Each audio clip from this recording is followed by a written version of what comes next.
ल गाइज है मैले अस्ति इन्डियन कोइनको औँठी बनाएर देखाएको थिएँ नि हजुरहरूलाई भिडियोमा। सबैजनाले मन पराउनु भयो र कोही त आइ पनि रहनु भएको छ के, जोसँग इन्डियन कोइन छ आइरहनु भएको छ। यता बोर्डेतिर बस्ने हाम्रो एकजना सन्तोष भाइले लिएर आउनु भएको थियो हिजो। मैले दुईवटा औँठी तयार गरिसकेको छु। ल हेर्नुहोस् है, म यहाँ ल यस्तो दामी टिल्लिलिलिले टल्किने एउटामा चाहिँ एस लेखिदिनु भएको भन्नुभएको थियो क्या, दाजुभाइको लागि बनाउनु भयो उहाँले। एउटामा चाहिँ एस लेखिदिनु भन्नुभएको थियो सुजन भाइले, एस लेखेर तयार गरिसकेको छु होइन। औँला चाहिँ नहेर्नु होला है गाइज, औँला चाहिँ यो औँठी टल्काउँदाखेरि कालो लाग्यो हो। हामी काम गर्ने मान्छेको हात चाहिँ राम्रो हुँदैन होइन। औँठी चाहिँ बब्बालाई फिनिसिङ भएको छ होइन।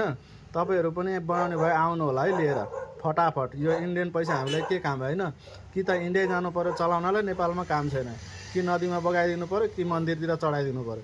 त्योभन्दा बेटर है 500 रुपियाँ खर्च गर्ने यस्तो दामी औँठी बनाएर लाउने गाइज है। ल हेर्नुहोस् त, मलाई सायद मेरो अनुहारै देखिरहेको होला, फोनै देखिरहनु भएको छ नि होइन। म यहाँ खिचिरहेको छु तर मेरो फोनै देखिरहेको छ क्या, हातै देखिरहेको छ। हेर्नुहोस् त टल्केर यस्तो दामी फिनिसिङमा बन्छ गाइज होइन। ल इन्डियन कोइन छ भने चाहिँ लिएर आउनु होला है गाइज, खेर नफ्याँक्नु है। त्यसै त्यो माटोतिर फ्याँक्नु, बारीतिर घुर्यानतिर फ्याँक्नुभन्दा छ भने चाहिँ लिएर आउनु होला। दामी फिनिसिङ बनाएर दिन्छु म। मात्रै 500 रुपियाँ हो बनाएको। 500 रुपियाँ खर्च गरेर यस्तो दामी ऐनासरी टल्किने औँठी बन्छ भने ल फटाफट लिएर आउनु होला है, फटाफट लिएर आउनु होला। ए मैले यताउति लगाइरहेको छु नि, यो पनि त्यही पैसाको हो, तर मैले चाहिँ माथिबाट सुन लाएर बनाएको छु होइन। बाहिरबाट चाहिँ सुनले छोपेको छु यसलाई होइन, सुनले मोरेको छु। यो चाहिँ यस्तो हुन्छ है, यदि फाप्यो भने चाहिँ यो यस्तै टल्किरहन्छ है, मजाले टल्किरहन्छ।